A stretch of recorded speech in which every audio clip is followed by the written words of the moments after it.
Welcome back to my channel. എല്ലാവർക്കും ഹബീസ് വേൾഡിൻ്റെ പേരിലേക്ക് സ്വാഗതം. അപ്പോൾ എൻ്റെ വീട് പറയുന്നത് നമ്മൾ മോസ്ട്രോണൈറ്റ് എന്ന് പറയുന്ന ഒരു ചാപ്റ്ററാണ് പഠിക്കാൻ പോകുന്നത്. മാർക്ക് കെല്ലിയുടെ 6ാം ക്ലാസ്സിൻ്റെ. ഓക്കെ, അപ്പോൾ അതാ ഇവിടെ നോക്കിക്കോളാം.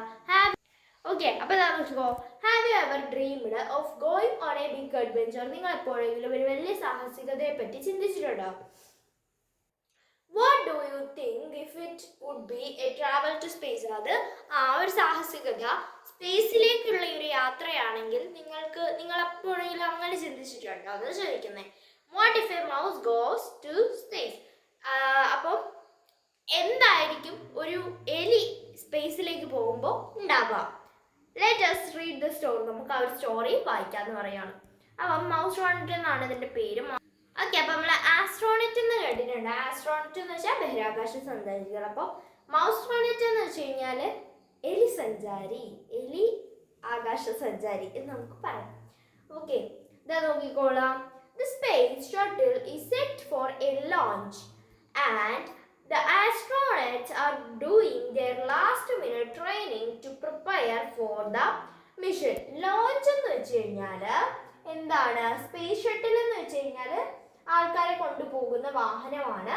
അതുപോലെ തന്നെ ലോഞ്ച് എന്ന് വെച്ച് കഴിഞ്ഞാൽ വിക്ഷേപണം. ഓക്കെ, അപ്പം ഈ സ്പേസ് ഷട്ടില് അപ്പം ഈ ഒരു സ്പേസ് ഷട്ടിൽ, അതായത് ആ റോക്കറ്റ് ഇല്ലേ നമ്മളെ ആകാശത്തോട്ട് കൊണ്ടുപോകുന്ന സാറ്റലൈറ്റ് അല്ല, അങ്ങനത്തെ ഒരു സാധനമാണ്. അപ്പം അത് പുറപ്പെടാറായി. And the astronauts are doing their last minute training to prepare for the mission. ഈ ഒരു മിഷന് വേണ്ടിയിട്ട് ബഹിരാകാശ സഞ്ചാരികളെല്ലാം, മിഷൻ മീൻസ് ലക്ഷ്യം. ഓക്കെ, ആ ഒരു മിഷന് വേണ്ടിയിട്ട് ദൗത്യം. ഓക്കെ, ലക്ഷ്യം ദൗത്യമൊക്കെ ഒന്ന് തന്നെ. അപ്പോൾ ആ ഒരു മിഷന് വേണ്ടിയിട്ട് അവരെല്ലാവരും കൂടെ അവരുടെ ലാസ്റ്റ് മിനിറ്റ്, അവരുടെ അവസാന നിമിഷത്തെ പ്രിപ്പറേഷൻ ചെയ്തുകൊണ്ടിരിക്കുകയാണ്. അടുത്ത എന്താണ്? NASA is sending along some special guest for this flight. നാസയുടെ ഫുൾ ഫോം എന്താണ്? National aeronautics and space administration. അതാണ് അർത്ഥം വരുന്നത്, അർത്ഥമല്ല full form. Okay, NASA is sending along some special guest for this flight. അതായത് ഈ ബഹിരാകാശത്തേക്ക് പോകാനായിട്ട് നാസ കുറച്ച് സ്പെഷ്യൽ ആയിട്ടുള്ള ആളുകളെയും കൂടെ വിടുന്നുണ്ട്. And they are training too. അപ്പം എന്താണ്? അവരും ട്രെയിൻ ചെയ്തുകൊണ്ടിരിക്കുകയാണ്, അല്ലേ? അവരിങ്ങനെ പ്രാക്ടീസ് ചെയ്തുകൊണ്ടിരിക്കുകയാണ് അവനെ. ദ ഷട്ടിൽ കമാൻഡർ സോറി അതല്ലേ. One mouse is smaller than all the rest. ബാക്കി എല്ലാ മൗസുകളെക്കാളും ഒരു മൗസ് എന്താണ്? അതൊരു മൗസിനെയായിരുന്നു അവർ പറഞ്ഞു വിടാൻ തീരുമാനിച്ചത്. അതായത് ഈ ബാക്കിയുള്ള മൗസുകളെക്കാളും ഒരെണ്ണം വളരെ ചെറുതായിരുന്നു, അല്ലേ? His name is meteor. അങ്ങനെ എന്താണ്? നമുക്ക് അങ്ങനെ എഴുതാം, മെറ്റിയർ. ഓക്കെ, പേരൊക്കെ തെറ്റിപ്പോയാലും കുഴപ്പമില്ല, പക്ഷെ നിങ്ങൾ പഠിക്കുമ്പോൾ കറക്റ്റായിട്ട് പഠിക്കണം. സ്പെല്ലിങ് നോക്കി വെച്ചാൽ മതി കേട്ടോ, pronunciation no problem.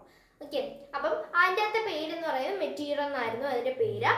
The other mice know he won't be chosen for this important mission. പക്ഷേ മറ്റുള്ള എലികൾ എന്താ വിചാരിച്ചിരുന്നത്? ഇവനെ ഈ മിഷന് വേണ്ടിയിട്ട്, ഈ ഒരു പ്രധാനപ്പെട്ട ദൗത്യത്തിന് വേണ്ടിയിട്ട് തിരഞ്ഞെടുക്കില്ലായിരിക്കും എന്ന് വിചാരിച്ചു, അല്ലേ? മൗസിന്റെ പ്ലൂറൽ ഫോം ആണ് കേട്ടോ മൈസ് എന്ന് പറയുന്നത്. മൂസ് എന്നും പറയാറുണ്ട്, മൂസ്. ഓക്കെ, അടുത്തത് നാം നോക്കാം. But someone has his eye on meter. പക്ഷെ എന്താണ്? അതില് ഒരാൾക്ക് എന്ത് ചെയ്തിരുന്നു? മിറ്റിയോറിൽ ഒരു കണ്ണുണ്ടായിരുന്നു എന്ന് പറയാണ്. And he is impressed with the little Moses hard work. അപ്പൊ അയാൾ ഭയങ്കര ഇംപ്രസ്ഡ് മീൻസ് എന്താ പറയാ, ആകർഷിച്ചു എന്നൊക്കെ നമുക്ക് പറയാം. ആ ഒരു ലിറ്റിൽ മൗസ് കാണിച്ച ആ ഒരു ആകർഷണം, അത് അവർ ഭയങ്കരമായിട്ട് എഫോർട്ട് ചെയ്തിട്ടുണ്ടായിരുന്നു. ആ എഫോർട്ടിന് അദ്ദേഹത്തിന് തൃപ്തിയായി എന്ന് പറയാണ്. The shuttle commander announces that 6 mice will be selected for the flight. എന്താണ്? ഷട്ടിൽ കമാൻഡർ എന്ന് പറഞ്ഞാൽ ഈ ഷട്ടില് ഈ ഒരു വാഹനം ഓപ്പറേറ്റ് ചെയ്യുന്ന ആള്. ഓക്കെ, ആ ഒരു കമാൻഡ് ചെയ്യുന്ന, അങ്ങനെ കൊണ്ടുപോകും. അതായത് അവൻ പറഞ്ഞു 6 മൗസുകളെ മാത്രമേ ഈ മിഷനിൽ സെലക്ട് ചെയ്യുള്ളൂ. He picks 5 of the biggest strongest mice. എന്താണ്?